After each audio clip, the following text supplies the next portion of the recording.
Mohamed, ontem o Ministério da Saúde, o ministro da Saúde, Marcelo Queiroga, anunciou uma orientação para que fosse suspensa nos estados e municípios, nos municípios, na verdade, né, porque o estado é composto de municípios, a vacinação dos adolescentes entre 12 e 17 anos, que está sendo feita com a vacina Pfizer.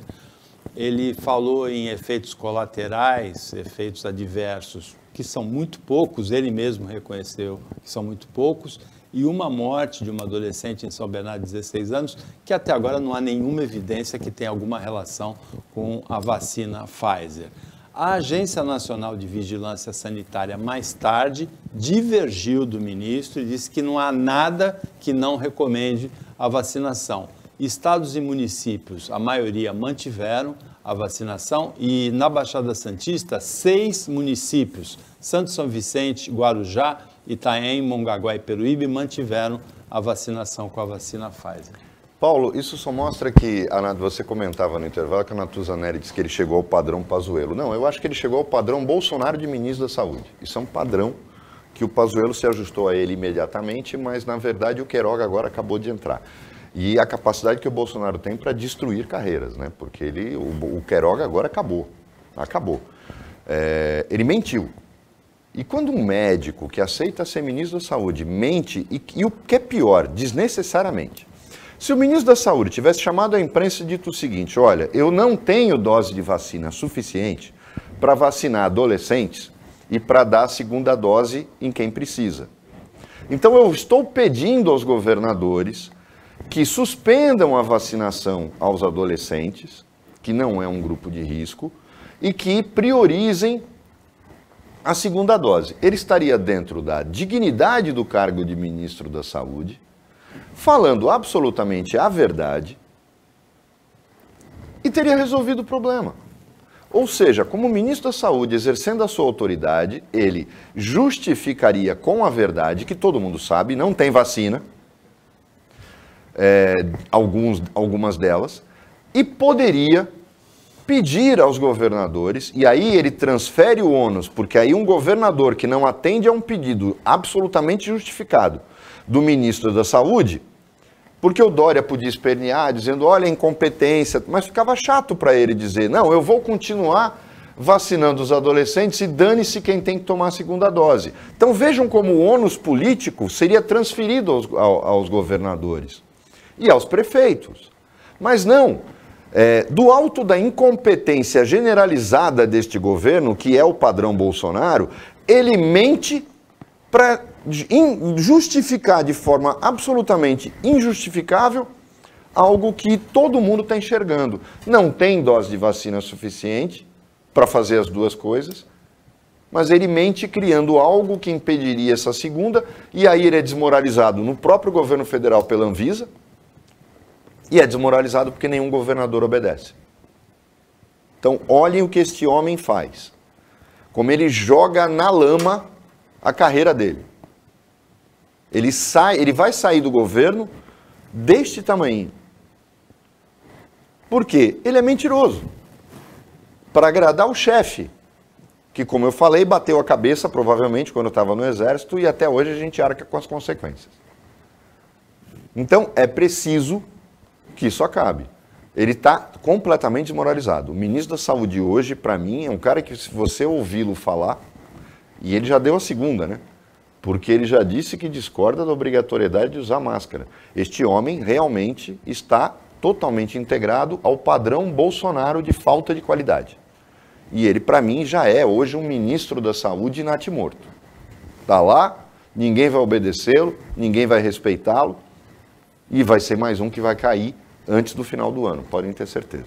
Aí tem uma leitura equivocada ou premeditadamente equivocada do presidente Jair Bolsonaro que influenciou o ministro Marcelo Queiroga a essa suspensão. Bolsonaro, na live ontem, falou que o sentimento dele era de que devia suspender a vacina, baseado na Organização Mundial de Saúde, que recomendou a não vacinação de adolescentes de 12 a 17 anos sem comorbidades. Não é verdade. O que a Organização Mundial de Saúde recomendou é que seja priorizada a vacinação de adolescentes com comorbidades ou privados de liberdade. É muito diferente priorizar de não recomendar a vacinação dos outros. Inclusive, seria, Mohamed, um completo nonsense, um absurdo, se a vacinação de adolescentes de 12 a 17 anos fosse arriscada para eles, tivesse algum risco, para quem tem comorbidade, muito maior o risco. Tem a saúde mais frágil ou não? Mas não tem dúvida disso, isso é lógico. Mas a mentira, Paulo, se tornou regra nesse governo. Por isso que o homem que fez aquela medida provisória, absurda. Você vê uma outra mentira que foi divulgada agora. O Paulo Guedes, que é outro que é completamente despreparado para o cargo, o governo vai aumentar o IOF. Ele tinha prometido que não aumentaria impostos. Mais uma mentira. E aí vem o bolsonarista e diz assim: o IOF não atinge o pobre. Não, ele atinge. Todo aumento de imposto sempre atinge o pobre. Por quê? Porque o rico se protege. Se você aumenta o IOF, e quem contribui com o IOF não é banco. Não pense vocês que o imposto sobre operações financeiras é pago pelos bancos. Os bancos não pagam um centavo de IOF. Eles repassam tudo para o custo de quem toma empréstimo, de quem faz aplicação, de quem faz operação de câmbio. É tudo pago pelo cliente. O banco não paga um centavo de IOF. Vamos deixar isso claro.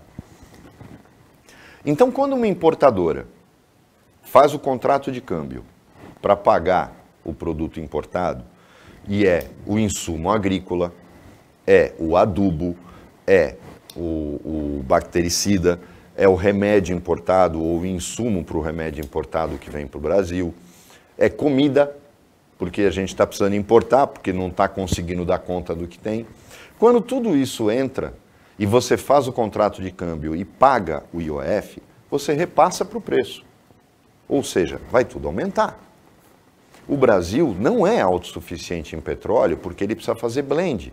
Então, quando ele importa petróleo fino para fazer o blend com o petróleo do Brasil, que é um pouco mais grosso, para depois virar combustível, ele paga IOF na operação de câmbio. Da mesma forma, o exportador também paga IOF. Ou seja, toda a cadeia produtiva paga IOF. Não é só no empréstimo.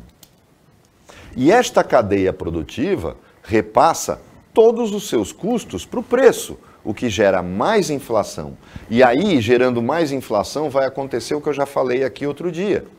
O governo vai logo divulgar que aumentou a arrecadação. Isso é uma prova que a economia está se recuperando. Mentirosos.